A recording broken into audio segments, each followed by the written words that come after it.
Hello, everybody. Welcome to another episode of Discuss Detroit. I'm Jeanette Pierce, your host with the City Institute and founder of the Detroit Experience Factory. For those that aren't familiar, the Detroit Experience Factory has been around 15 years now. We've taken almost 150,000 people around the city with a focus on locals learning more about their own backyard. I'm a lifelong City of Detroit resident. I grew up on the far east side, and I'm still on the east side with my husband and 2-year-old triplets. Recently, we launched the City Institute to go deeper and to share lessons learned from Detroit around the globe. And I last year started the Discuss Detroit series, so we're 1 year in, and I didn't even realize it when I asked him to be on, but I'm so excited that Eric Thomas is our celebratory 1 year anniversary of these Discuss Detroit conversations, and I couldn't be happier to have him for this milestone conversations. Welcome, Eric. Thank you for having me. Now that I'm the celebratory guest, so we got to make this extra special or ridiculously dumb. So it's got to be a milestone in some way. Right. Well, you know, we could talk forever, but we'll keep it relatively short. But you know, there's no script for those folks out there.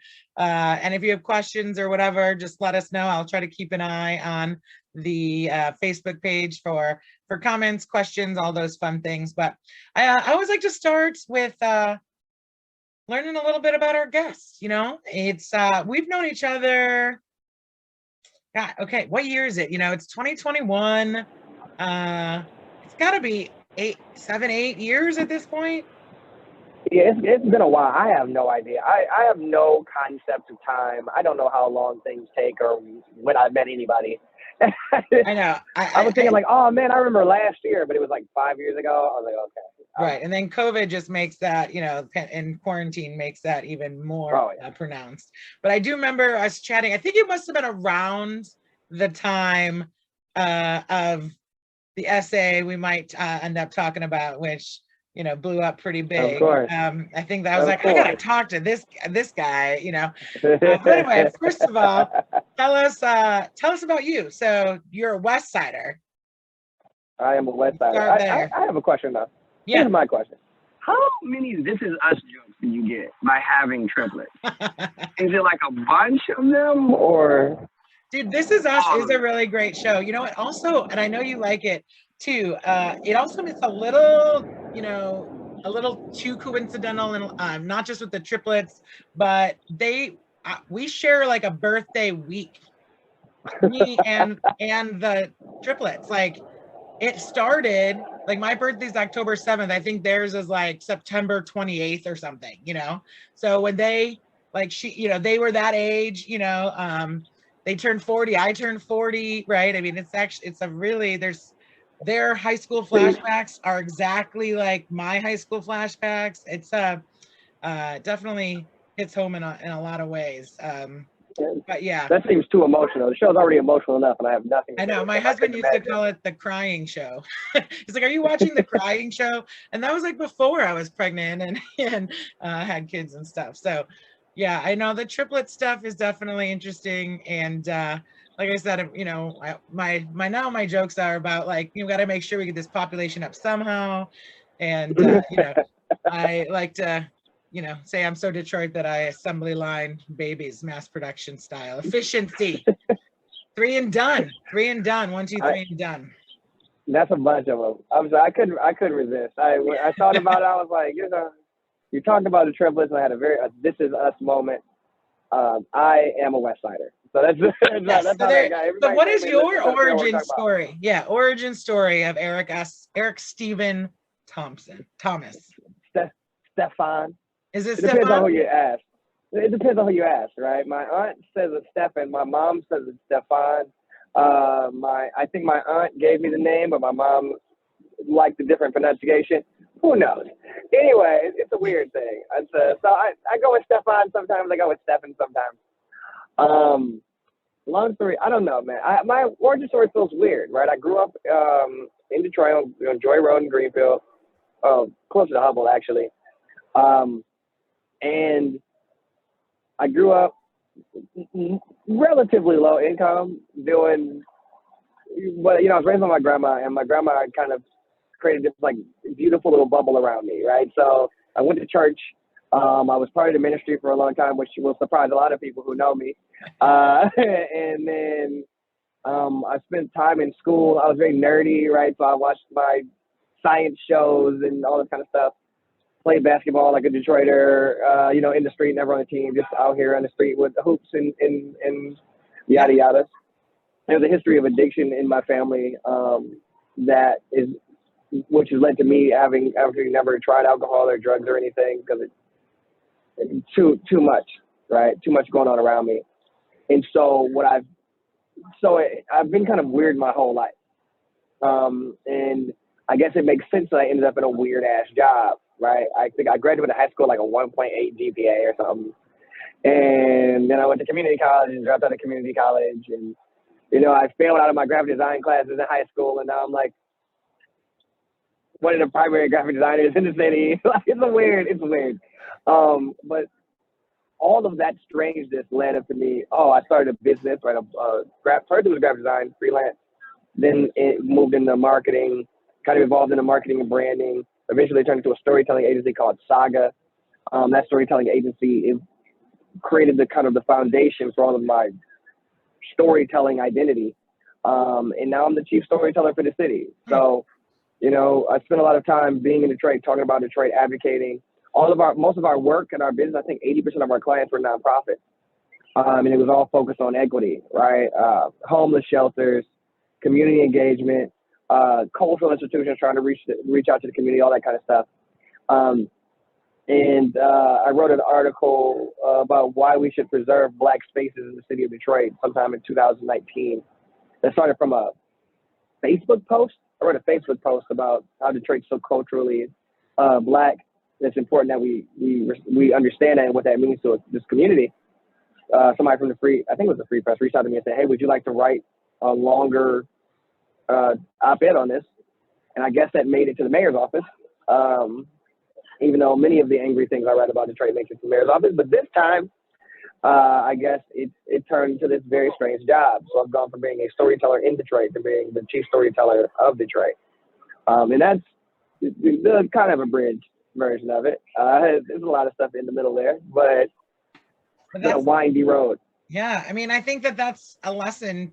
I mean, that anyone over 20, and maybe even you know, younger than that too, that nothing is a straight line. Life isn't a straight line. Life isn't, you know, or very rarely, or certainly nobody I know has just thought this is what's going to happen and have life just go exactly as planned, right? I mean, especially obviously in recent times and pandemic and everything, but in these trying times, right? Is that what the commercials say?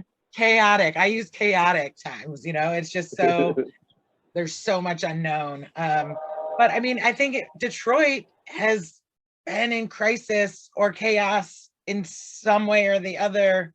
It's almost a constant of our city in a lot of ways, right? And it's how people respond to it, the stories that we've lifted up at Detroit Experience Factory, now City Institute, and that you're, you know, the storytelling part of things there's so many rich stories because of the people that are responding to that chaos on a regular basis, right?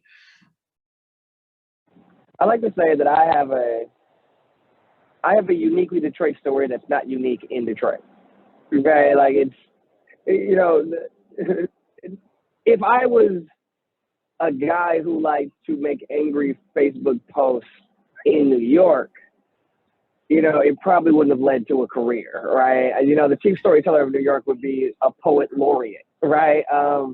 But because Detroit's it's a big place, but it's so small when it comes to relationships. You have one of my favorite sayings about it. But you know, it's that you can build a relationship with the mayor if you so choose to, right? And it's interesting that way, right? I couldn't have gone to school to do the things that I'm doing. I couldn't have planned this. I couldn't have been like, like if at 12 years old, I was like, hey, y'all, I think I want to be the chief storyteller of the town. And I'm like, well, first you gotta stop doing drugs, right? Like, what's wrong with you? Like, that's not a real job. So It's Well, been interesting. What does that mean, right? I mean, so what does storytelling mean to you? Because obviously we're both in our, I would consider myself a storyteller. You're obviously a storyteller. We do it very differently. I think, you know, I feel like a lot of people are using storytelling for everything now. And as a longtime actual literal teller of stories, it sometimes can be frustrating because I feel like it dilutes what we're actually doing in some ways. But what does a storyteller mean to you? You know, storyteller has definitely become like a buzzword, right? And when I landed on storyteller as a title for myself and as a storytelling agency as a designation for my company, it was because I couldn't define what the hell I was doing, right? You know, people ask me all the time, like, Eric, what do you do? It's like, well, I do graphic design, marketing, messaging, branding, communication, public speaking, writing, now photography. I just started music, you know, poetry. I do a lot of things. And I was like, I don't know what you would call this without it sounding either long or pretentious, right? You know, you name off that list of things, it sounds ridiculous, but I've been paid. I've done all of those things at a professional level at scale, except for music. Music is brand new. But most of the other stuff I've done and been paid for. Videography, directing things, production, all this kind of stuff. And so I asked other people, honestly. I was like, yo, what am I doing? Like what? So my team at the time were like, hey, is good. You know, right. people you can ask things, you know, that I have to bounce stuff off all the other people all the time. And they're probably, sometimes they like it and sometimes you're like, Jeanette, just, you know, leave me alone. It's hard. It's hard to define yourself, right? I think it's weird when people are like, I am pretty. It's like, did anybody else say that? And so when, I mean, you know, self-love all you want to. But so when they were like, well, you're selling stories, I was like, well, when I first decided to do it, then I started doing research into David Ogilvy and all these other like prolific storytellers and marketing and media, you know, and he was like, well, the first thing you have to do is understand you start at the written word. All marketing starts at the written word. So that's when I started writing. I started blogging because that was the one thing I wasn't doing. I was like, okay, I'm going to start writing and see how to build up that muscle. 3 months into that, you know, my first, that Why I Hate Detroit, you know, went viral. No, actually, Steve Harvey. I wrote an article about Steve Harvey messing up the Miss Universe pageant. That got 1 million reads on LinkedIn in like a week, you know, and that went viral across the world. And then became like one of the top 20 or top 30 most read LinkedIn posts ever. And then after that, it was maybe 2 or 3 months after that was Why I Hate Detroit. And a couple of months after that, it was the article I wrote about, I guess it was Kylie or Kendall Jenner and their Pepsi thing. And I just kept sharpening the writing just to see what it would be like. But when I think about storytelling, I think about it in 2 really simple ways. That was a long way to say this. I think stories are finding a way to share an idea or bring somebody into an understanding of a feeling, right? Like it's just those things. And however you do those 2 things, that makes you a type of storyteller. But I think storytelling is that. Can I make an idea real to you? Can I make an emotion feel present to you? And I think that's what all great storytellers have always done. And as a chief storyteller, I do a lot of different things at the city. But in my life, I'm just trying to find a way to sharpen my storytelling skills and not boil it down to just writing or just video or just any individual thing. At the end of the day, however you convey it, memes are stories, right? Like a meme can give you all the context you need to know about an instance, a moment in time. Like literally, if you look at some memes, you can tell the time period from which it came from, the context around the individual components of the meme, what the block text under it means, and then what the quotation above it means, and then the picture means a whole other thing. And you have to know about all those things to get the meme. So this meme is this multi-layered, multi-dimensional, like moment captured in time. And that to me is storytelling, even at its highest, right? And so that's me. I've been working my way through what the hell a storyteller is since people first started calling me a storyteller. Well, I mean, I just started telling people, I mean, I've always been a communicator, right? Is maybe about, you know, an older version of, you know, and storyteller, you know, whether it's, you know, we used to play a game in college where people would just like say a word and it would remind me of a story that then I would tell them a story that they would like be laughing or crying about or something, you know, like, and that was how we would pass the time sometimes, right? And then with, you know, Detroit, it's just everywhere. I mean, and not just the facts and the figures, right? But like those larger stories behind the headlines, behind the facts, figures, and what you can Google, right? So like, I like to say we give people something they can't Google. You know, it's the personal experience, it's the connection to, you know, going into the shop, hearing from April Anderson or Mamba, you know, Hamisi at Babel Fair, or, you know, any of these people that we just have amazing stories in Detroit. And I haven't done a great job sometimes of telling my own story. I have to admit that. It's the same thing. It's like, oh, I tell everyone else's story, but our organization, you know, sometimes people go, oh, what do you guys do again? You know, when that's something we got to work a little bit better on. But Chief Storyteller for the city. So how that leap, that was not an easy decision, and what to go from, you know, to go into what some would consider the belly of the beast. So how did you decide to do that, and how's it going? So I went out of my way to not take this job. When I was offered, I was like, I don't think so, dog. I ended a job in maybe 11 years. And I asked everybody. I think I talked to like 30 some odd people. Like, I was like, hey, what you think? You know, I hoped everybody would talk me out of it. And it was Marlo Stodmeyer, who was the, you know, he's like my big brother or whatever. And he kind of just like, Eric, he was like, he just was like it, for him, it was an inevitability. He was like, you did it. This is what you've been working on. I was like, what are you talking about? Like, this is what it means. Like, this is what you have to do. You have to do this. And, you know, Marlon passed from COVID. So my last memory of him is him like, you know, I took this job in January 2020. I think he passed maybe in March or April. That was one of the last real conversations I had with him, because I got so busy when I started the job, I didn't really get a chance to get back up with him, which is a whole other thing I have to deal with in my mind. But out of all the people I talked to, Marlo is why I'm here. Just this idea that I should do something, and that if I spend all this time talking about how I want to make systemic change in the city of Detroit and really help people with stories, beyond just marketing and stuff, right? I want to really help people.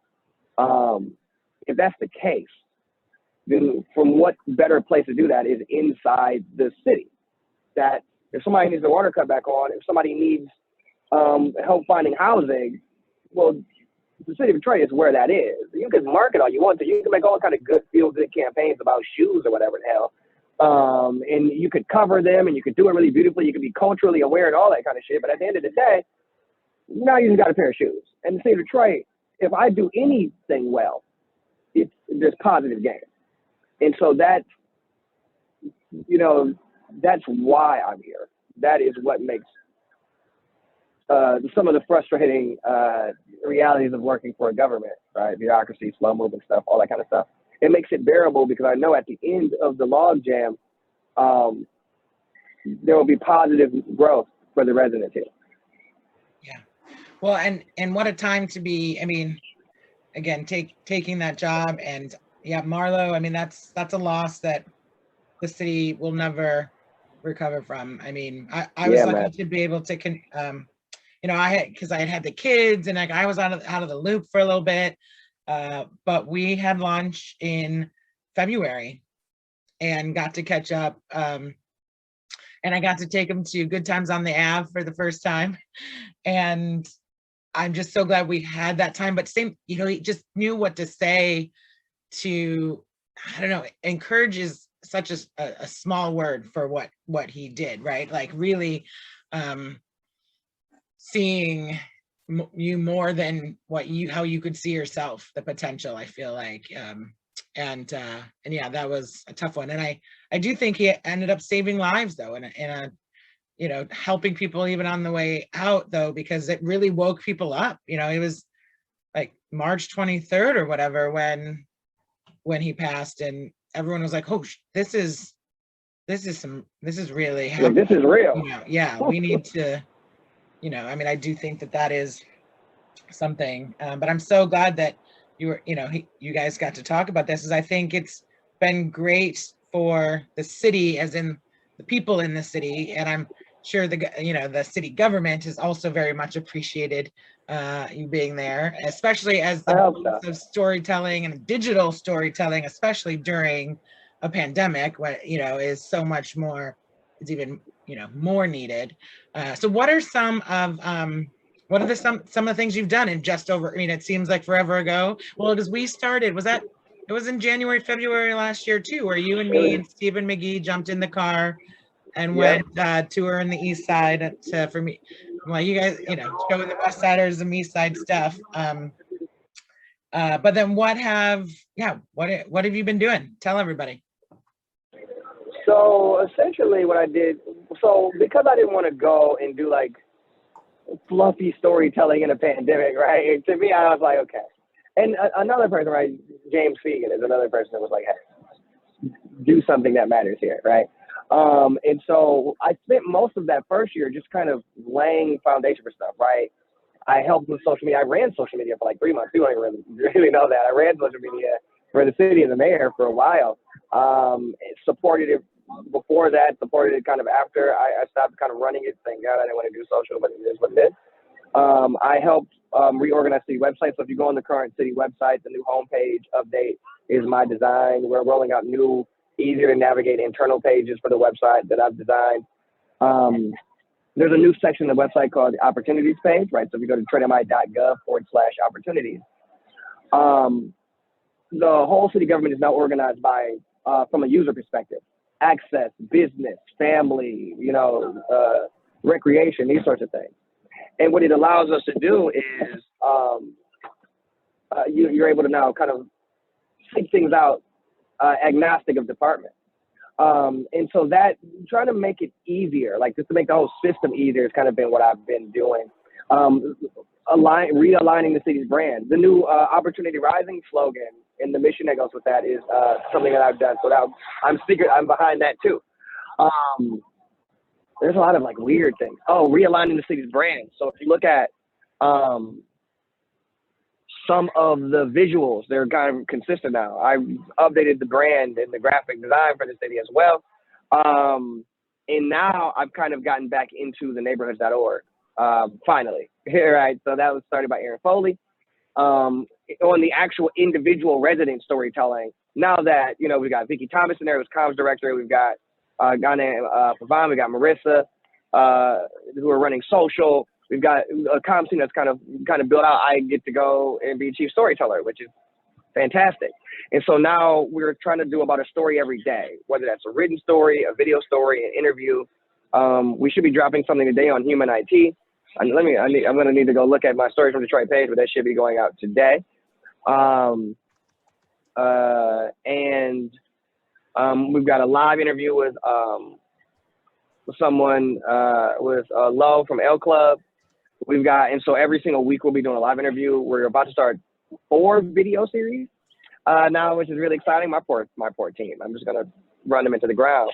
But my new thing is figuring out, what does it mean to create content, and what does it mean to do these different types of stories in an efficient way with a small team, a small crew at a high level.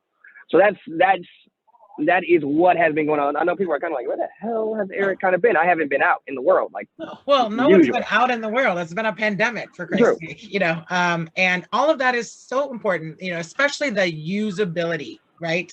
Well, I mean, thinking of it from that user standpoint is as making a government accessible and understandable, because, one thing through all these years is that I'm talking about Detroit to Detroiters is that a lot of times people don't know what's going on, and partly they're too much going on in their own lives, but also it's been not easy to find out about things. It's not been easy to access what's going on in the city, or the opportunities, or all of these things. So that is priceless, to be able to, that you spent the time and the city was, say, yeah, let's do this to make it accessible to everybody. And then the neighborhoods.org. And so for those that don't know, it's theneighborhoods.org.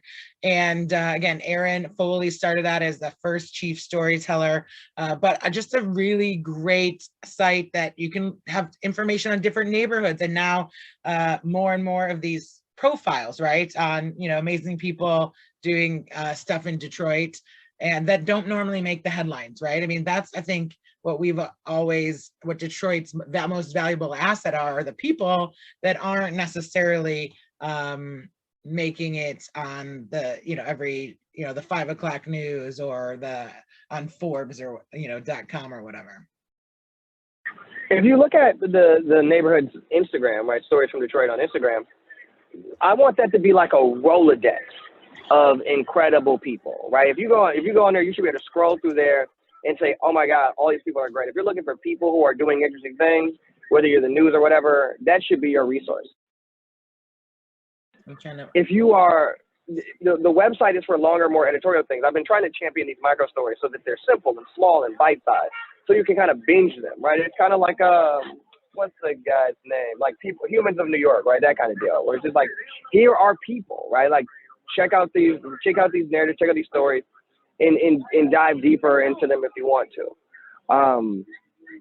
It's exciting to meet all these folks, and I just want to keep building out different ways to communicate what's going on in the city, in a way that's not just always like, all right, come get your record expunged or whatever. I mean, yes, that is a thing that you know, Project Clean Slate is super important, right? Getting felonies expunged free of charge while we provide you lawyers.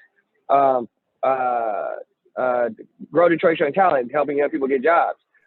Detroit Promise, sending kids to school for free, sending kids to school, college for free.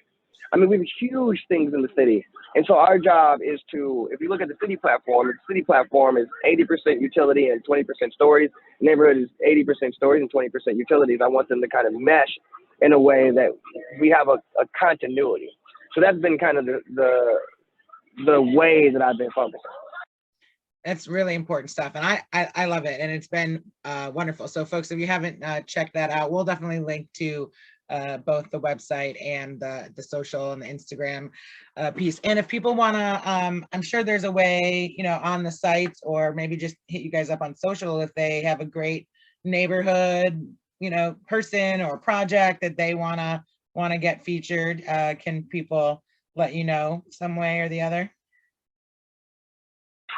If you were to, and I don't know if you can hear my background because I'm outside in Detroit, so now somebody decided to stay close to me and start blasting music as loud as possible. So that's how you know I'm actually in the city. You thought it was like a background. No.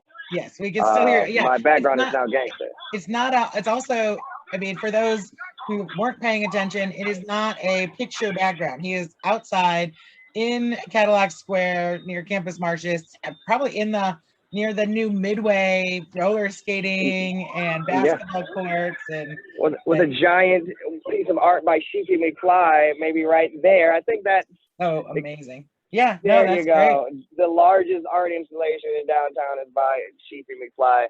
You love to see it. You love to see Detroit represented. Yeah, absolutely. I don't know. The Charles McGee one around the corner is pretty big. Is it bigger? It might be. Yeah, I don't know. It might be bigger. What say? You know how I am with superlatives. Wait, maybe that well is the biggest one. Yeah, the Wyandotte Mural, and he's from Madison Heights. The guy who did that whale mural, he's done over 100 around the world, and he did that one for free, and then they almost painted over it for an advertising, and he had to take him to court on the Broderick Tower. Anyway. But you're right, that one's pretty big too. But this is a really great one also. It's definitely gonna be part of our art and architecture tour, or Black art and artist tour that we do. So anyway, we can hear you though, and you're in one of my favorite places. I got married in Campus Martius 10 years ago and invited the whole city. So we're looking at doing a little reunion party maybe, just because everyone needs to get out and hear some music and have some fun. And what better any excuse to do that, really. So anyway, you were saying, you're just the most Detroit person in the world. You were saying about some of the projects. So if somebody wants to, get featured. You know, it doesn't have to, again, be $1 million project to get featured. I think that's the point, right? So you can email me, you know, eric.thomas@detroitmi.gov, or the neighborhood at detroitmi.gov. And there's a form on the website that we are now finally starting to go back through and start to comb through all the stories that have been suggested. But the goal is that I'm profiling individuals. That's my big goal, to make sure that even if we're talking about a thing that's going on, I want to talk about the people that are behind the things going on. There will be a lot, and there's editorials and stories and visuals as well.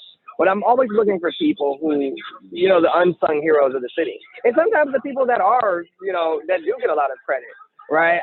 I'd like to take different types of dives on those folks. People get asked the same question over and over again.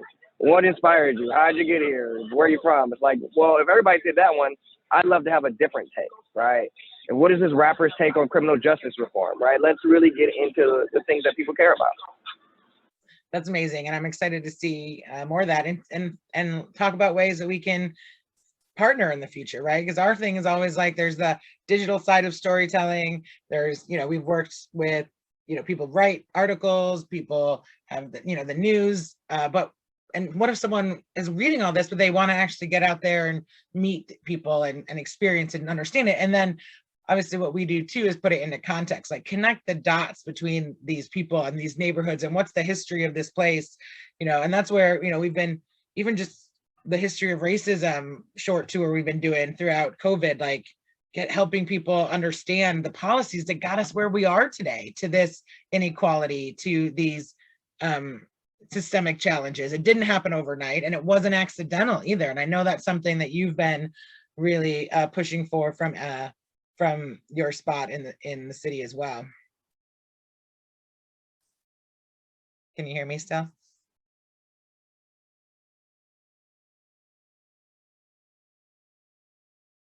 Oh, I think we lost you. It's okay. So for those that don't know, and haven't been necessarily following along, there's the Midway. The Midway is a new. I'm hearing echo now.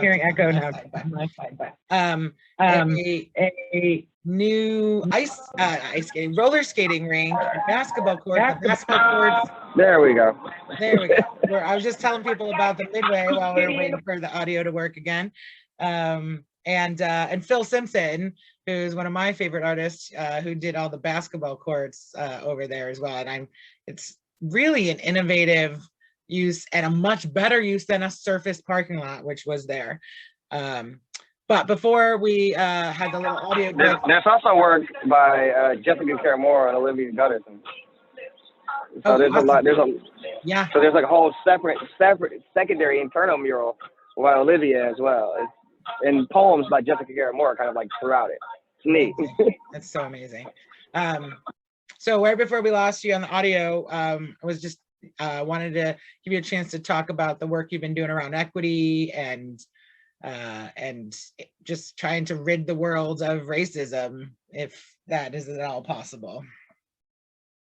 You know, I spend a lot of time trying to educate people on the context around race and identity. You know, I think of you like, if you're mad at like an individual racist, you're giving that racist too much credit. You know, like I try not to give angry white folks too much credit for anything, right? So if you're like, oh, that is the reason why we don't have things, like that guy is not, right? Like the entire systemic structure of America is meant to propel certain people forward and hold other people back. And the people that do make it out of it are not like disproving the fact that there is racism or injustice. You know, people like me who get lucky enough to kind of escape what some people could see as a systemic shackle is just, I'm a lucky person, right? I don't disprove the fact that there are other people that are still struggling. And you should not have to work as hard as me to live a moderately okay life, right? I have 14 skills. I test super high on tests, and I ran my own business, and all of that just to make it the middle class, right? Like that's too much, right? It's too much. It's not fair. Yeah. Absolutely. And I'm not complaining about my life. I'm upset that everybody else has to go through so much and still only make it to the bottom of the middle, right? Our job is to understand the world that we live in so that we can identify the problems, right? That's how you solve problems. You identify the problems and then you work to, attack you suppress the symptoms, but you have to attack the illness. So there are symptoms of mass incarceration, police brutality, sexual assault against women, all this kind of stuff. Those are symptoms of the illness, which is, you know, racism, the patriarchy, and the other 45 million things that we suffer from due to a segregation of people based along the lines of privilege. I say as a cisgender man, right? I have certain benefits that a lot of women don't have. And it's my job to unravel those systems, not the women's job to unravel those systems. And I appreciate all the women in my life who teach me about the things that I'm doing that are messed up, quite frankly, right? And the things that I need to keep an eye out for. And I think racism works in much the same way. Racism tends to be a context game. Inequity is a context game. It's, you know, it's 400, 500, 600 years old. All right, our job now is to dismantle those systems. Have to be. Yeah. So that's what I infuse it into all my work. I was spoken at a PR conference about, it was just going to be about storytelling, and the whole beginning of the presentation is about the history of racism in marketing. Right? I don't need to talk to people that know that racism is real. I need to talk to people who don't. Right. I mean, that context and that history, and I mean, if you can have them be much better equipped to work on solutions, right? If you understand the context and the history around whatever the challenge is. And I love that analogy of the symptoms and the, you know, root cause or disease, right? And that you have to kind of battle both at the same time is necessary, but also just makes the work harder.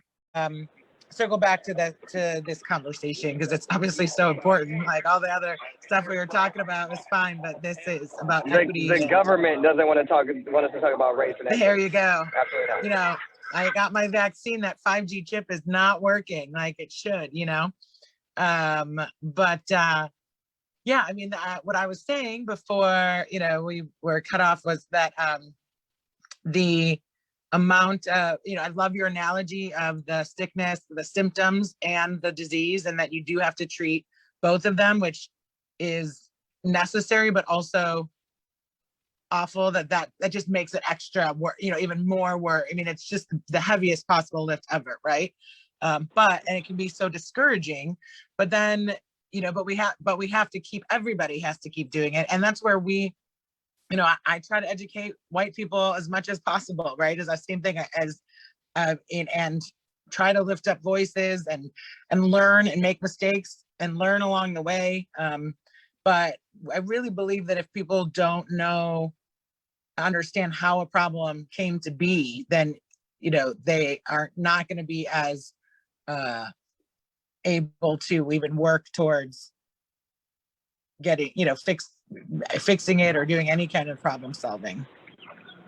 Absolutely. I mean, I think sometimes people do equity work just to make themselves feel better. That's what the surface level stuff is. You know, it's like, okay, yeah. I've got 2 black friends, and I've never put a Klan hood on, so I'm not racist. Well, I don't know if that's how that works, bro.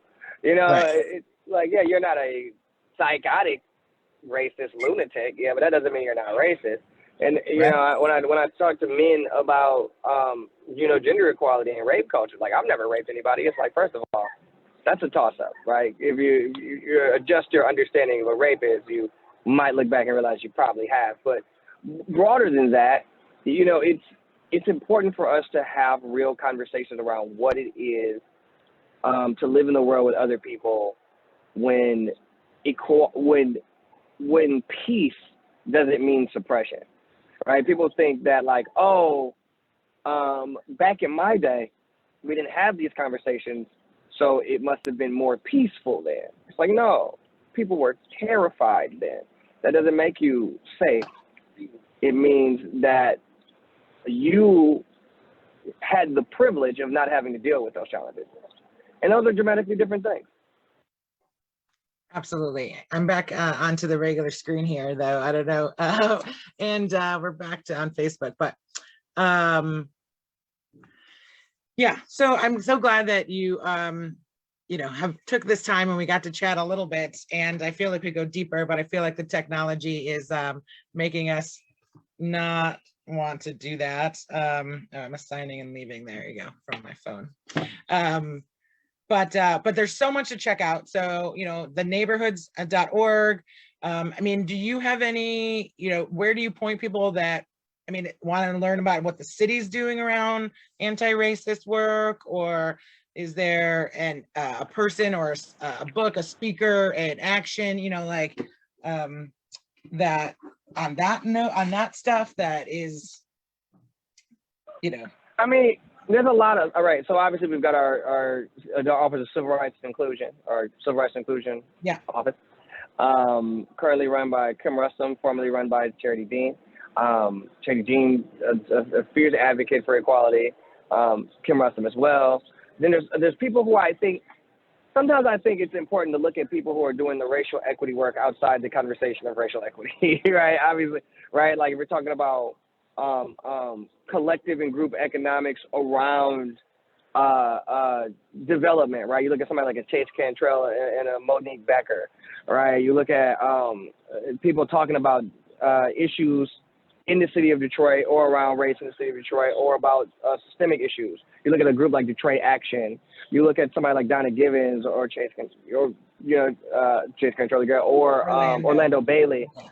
Authentic Detroit, we do a shout out for Authentic Detroit podcast. Shout out to Authentic Detroit. And Urban Consulate, Orlando. I mean, and Urban Consulate. They're doing is amazing. I mean, just a really amazing content and people and speakers. And having Orlando host, I think is just wonderful. I mean, like, just again, to bring, because you can have content, but to bring the, you know, the conversation together and to be a good moderator and host is not just a default thing. And Orlando's amazing at that. He's truly a great moderator and speaker on the topics, right? You know, Brandon Snyder runs Detroit Action, incredible mind on that. Gabrielle Santiago Romero, right? Southwest, doing incredible work, now running for office. Running for city council. She was one of our first interviews last year when she was running for the Wayne County Commission. And she used to be a tour guide for us, but way back in the day. Oh, really? I did not know that. Now I'm going to have to go pick on her about it. There are people that I just like, let them tell me what the perspectives are, the answers are, right? These people I'm talking about are those folks. Hell, James Fegan, right? Around, you know, just economics. If you're talking to them, you're going to learn something, right? And so these are folks I think that you should kind of look to if you want to get a deeper dive. That's great. I mean, because there is a lot out there, but.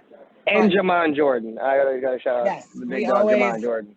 Yes, Black Scroll Network and Tours. I mean, he is the ultimate encyclopedia on in Detroit, and I love talking with him, working with him. He's absolutely amazing, and we link to, you know, we have a lot of resources on our site, and we'll make sure we add some of those other ones that you mentioned as well. And then, you know, I have to ask one other question before the final question, which is. So, do you still hate Detroit? Detroit drives me nuts, man. I know, right? I mean, so for those, you know, you mentioned it briefly earlier, but the, you know, Why I Hate Detroit article that got so much traction, and I mean, but it's true. I mean, Detroit we have lots of great stuff, but it makes you mad. I mean, that's what I feel like. It makes you mad. It is like I feel like I have a poster someone did, a poet friend of mine wrote about, you know, it leans into your love, but it also leans into your anger, you know? You know, you don't hate things you don't care about. You know what I'm saying? Like, I'm indifferent to Cincinnati. I don't love or hate Cincinnati. But in Detroit, most of the people that I care about are here, right? So when things aren't going well, I'm incensed. Going on to my conversation about race, right? I get frustrated when bad things are happening to the Black community. Detroit is 83% Black people, right? So when things aren't working out in Detroit, it's happening to Black people, almost directly, almost exclusively. And so when I think about systemic challenges and issues, it's hard not to get upset. It's hard not to be angry. It's hard not to be like, I hate this place. It's one of the reasons why I'm here in city government working to fix things. What I will say is that since I've written that article, there have been massive changes in the city of Detroit. Right? Like, I was like, there's nothing to do. Like, this right here wasn't here. Like, this wasn't a thing. Hell, Well, this and place that I'm sitting, there was stuff that you didn't know about too, though, right? I mean, that's always the part, like, of what you're, part of reason what you're doing. There's like new stuff that happens, and then there's things that we don't even know exist that people don't know about. Right. You know, I mean, I was in an Uber and asked the guy about the Undercut. He didn't even know the Undercut was a thing. I'm like, it's a gigantic chunk cut straight through the city.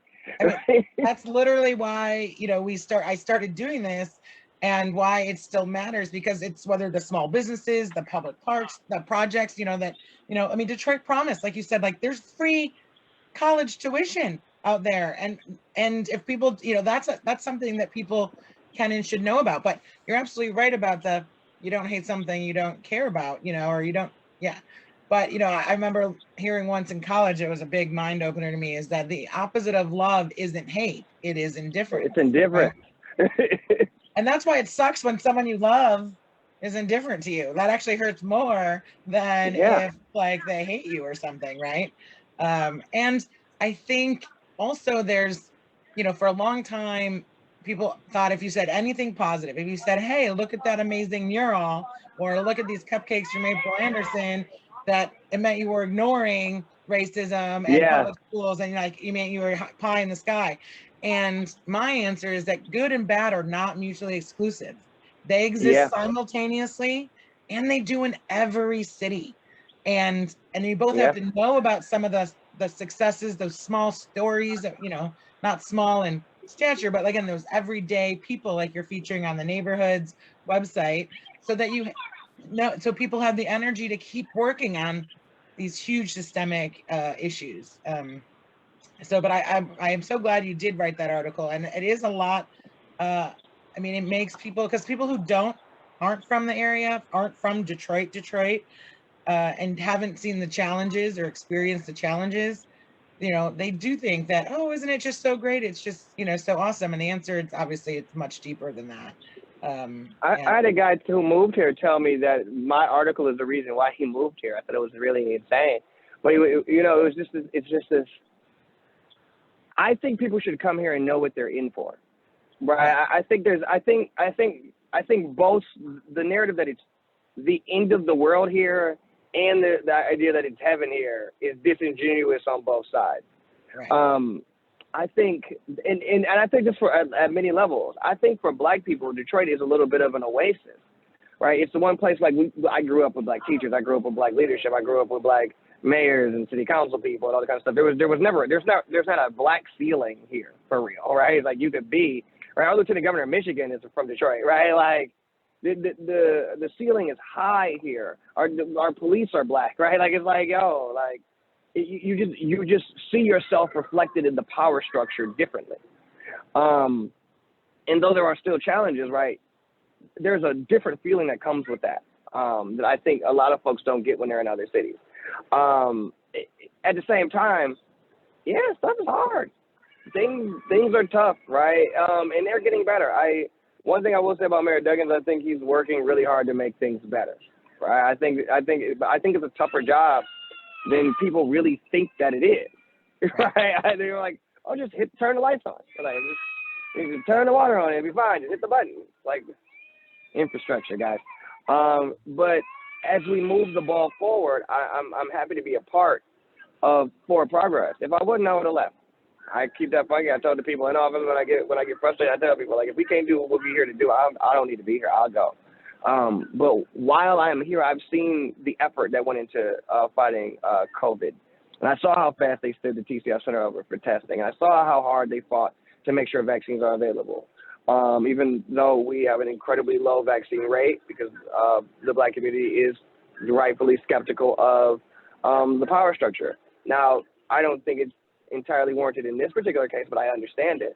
Yeah. And so while we work to educate, the opportunities are there. And as I see people, the city working hard as possible to make opportunities available, I'm going to work hard to make sure people know those opportunities exist. And that and I'm dedicated to doing that for as long as it's a thing that makes sense. Amen. I mean, you and I mean, like sometimes things coming out of your mouth are exactly how I feel and think. And I think that's a lot of people, actually. I think that's one of the reasons in what makes you a great storyteller isn't just all of these amazing skill sets that you both have had and then continue to work your butt off to improve on, which you and show us all on social how you're doing that. So I'm especially amazed by the design and music side, because those things that like my brain does not function that way. I have a lot of skill sets, but I have a lot of things I'm not good at, and that's okay. But I think that's actually one of your most powerful talents is the way when you say stuff, people go, yeah, like that's it, man, like that's it exactly, like that summed it up. And also, you know, the courage you do have. You say stuff. You don't care about pissing people off. You don't care what, you know, seemingly what people think. Like, I mean, it's not. I don't think you actually try to make people mad, but you don't try not. I'm really not. You don't try not. That's what it is. I'm not trying to not. Like, I'm not trying to piss people off, but I'm not trying to not piss people off either. I just want you to get what I'm trying to say. I really appreciate that. And if people aren't following you on Facebook and getting some of your and LinkedIn, I gotta do some more LinkedIn stuff. I know I gotta do that. But LinkedIn is a great place to follow Eric as well. So I just passed 18,000 followers on LinkedIn. I'm like, what? What is that? It's not as like you know, like you can just have people that aren't, you know, it's not as personal, which is good. I give up kind of my this is on my personal Facebook, but you know, when I mean, everyone I kind of meet, I become friends with in some way. Like, so it's hard to. You're very friendly. To not, you know, I mean, not everybody. You know, I'll give you that list sometime. But anyway, so people should follow stories. Is it Stories from Detroit? No, it's Stories. It's Stories from DET. Stories from DET on Instagram and Twitter. Check out the neighborhoods.org. It's amazing resource, amazing site. What else you want? What's your call to action? Go to Trademygov/opportunities. I think you'll be really surprised what you find. That's like, we sorted 190 services into 9 opportunity areas. I'm really proud of that. And it's something I want to get out and market a lot more. Honestly, keep an eye on the neighborhood stuff. There's going to be some really interesting things. Every Wednesday we interview somebody, a Detroiter, about their Detroit experience. It's not one of those like rah rah Detroit shows, nor is it a rah rah like, oh, you're a black person, tell me about the black experience. I really want to get into people's philosophy and their thought process and their understanding. It is Pride Month, and so we're going to be talking to a lot of people that represent LGBTQIA community, but it won't be about that, right? And that's my thing. I like to lift people up outside of the singular part of their identity, because I know what it's like to be the black dude, that they want to talk about the black stuff. So I'm looking forward to taking deep dives and getting people's perspective. So check that stuff out. It should be good. And check out those people we talked about earlier, because you really want the details. I'm not a history guy. Jeanette's a history person. Javon's a history person. Like, I am a person that is angry about the times we live in today. It's a different type of slang. No, and it's so important. Also, people can find out more information about you and all of the different, because you have a quote unquote day job, but you're still an entrepreneur, still doing stuff, speaking, teaching. You know, there's a book on your site people can download about public speaking, and it's ericsthomas.com, right? That is exactly, yes. ericsthomas.com is my personal website. Yeah, and so I would highly recommend having Eric speak to one of your groups virtually or in person eventually. I would love to do a tag team thing. Me and you do a Oh, that'd be fun. Like me, you, Jamon. I don't know. Let's get we could have some fun. We could do a little touring, group there. So many ideas. I have just the thing I want to do with you and Jamon. So don't even worry. I got that one coming. My people will be hitting you very soon. Very soon. Well, thank you so much for taking the time. Thank you for all you do for Detroit. We do appreciate it, and it doesn't go unnoticed. So And I hope to see you soon. It was so great to actually run into you in Campus Martius a couple of weeks ago. Right. In the real world. Times, right. And, you know, and get this on the calendar. I'd been on my list and then poof, got to check it off. So, and appreciate your patience with all the technical difficulties. And we will see you very soon. So thank you everybody for joining. And once again, you can find any information about any of our previous Discuss Detroit episodes, including this one will be up soon at thecityinstitute.com. It's our 27th episode here, and we're looking forward to many more. And also check out our virtual tours, in-person tours, if you want to learn about some of the things that we talked about, whether the interesting small businesses and public spaces, as well as the deep dive issue-based, including history of racism in Detroit. We want people to know and understand as much as possible. So have a great day, week, month, and look forward to getting back out in the world safely soon. See you later. Thank you very much. I'll see you. This one, we're gonna stop that. We're gonna come up here and do and do into technology live on Facebook.